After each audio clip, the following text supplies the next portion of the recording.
We all generally have several financial accounts, whether savings, checking, IRA, mutual funds, stocks, bonds, and more. We open up accounts all of the time without really coordinating them, especially if we've changed jobs or if we've moved locations. In the past, I worked with some clients who have accounts that they forgot about years ago.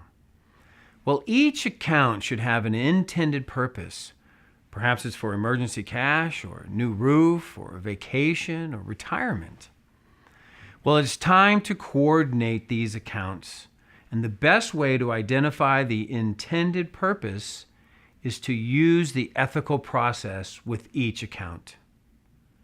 The ethical process is one of the tools that we use to understand the goals and the dreams of clients and how each account advances you towards those goals.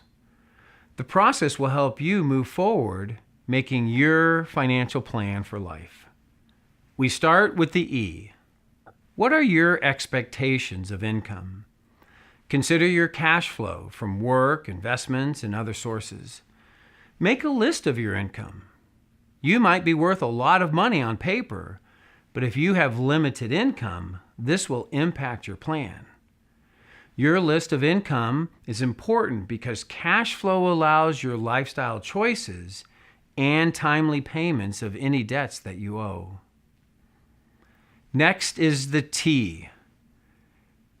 By fully understanding your personal risk tolerance, you will be able to match your desire for growth and investment returns with your desire to take risk. We've talked about this before, but many investors have a mismatch when it comes to their tolerance for risk and their hope for investment returns. Some will be frustrated with an advisor whose investment results are not high as the market results. This is unfortunate because the advisor likely didn't take the risk of the market, and as such, there should be no expectation for the return of the market. Understanding your risk tolerance will go a long way with helping you with your financial plan. Review the courage ingredient that we spoke about earlier, and if needed, take that risk tolerance questionnaire. Remember, you need to take some risk for the long term. Don't underestimate this important step. Horizon for time is next.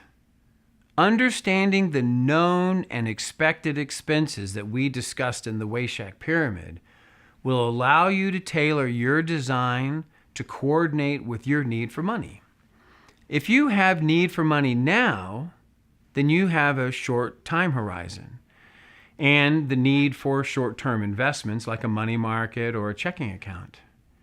If your time horizon is long, then you should have that account earmarked for growth. So don't sacrifice your purchasing power by earmarking the account under the wrong amount of risk tolerance and time horizon.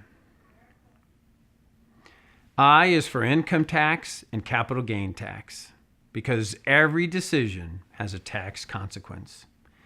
In the end, it's not how much money you earn, but it's how much money you keep.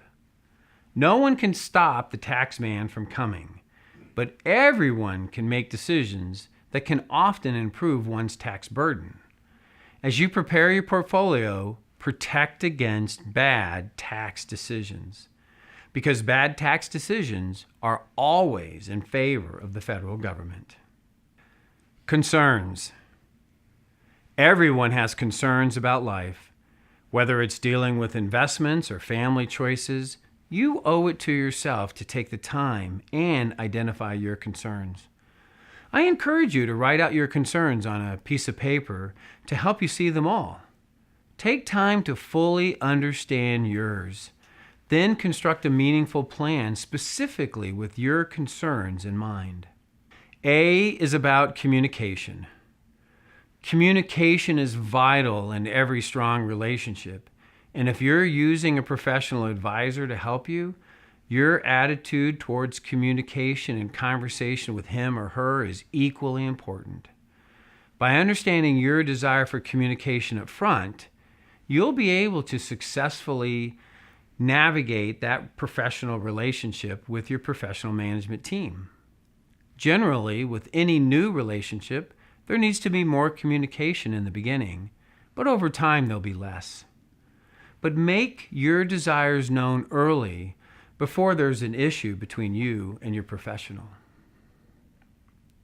Beyond cash flow, which we spoke about earlier, understanding your need for liquidity will allow for proper decisions, taking into account taxes and other portfolio considerations. When I worked with clients in the past, we tried to best identify liquidity events in the next 4 years or so. By doing so, that allowed us to properly position the rest of the portfolio for the best performance and the potential for strong performance over time. When you've identified your short-term liquidity needs, you will be able to integrate your time horizon to build a long-term portfolio. Well, review the ethical process with your financial advisor in great detail. If you don't have a written plan in place, you owe it to yourself and your family to have one. The advisor you hire needs to know everything about you. The information that you provide may be more than you've told any one person in your entire life, maybe even more than your husband. You need to do this ethical planning step. Your legacy demands it.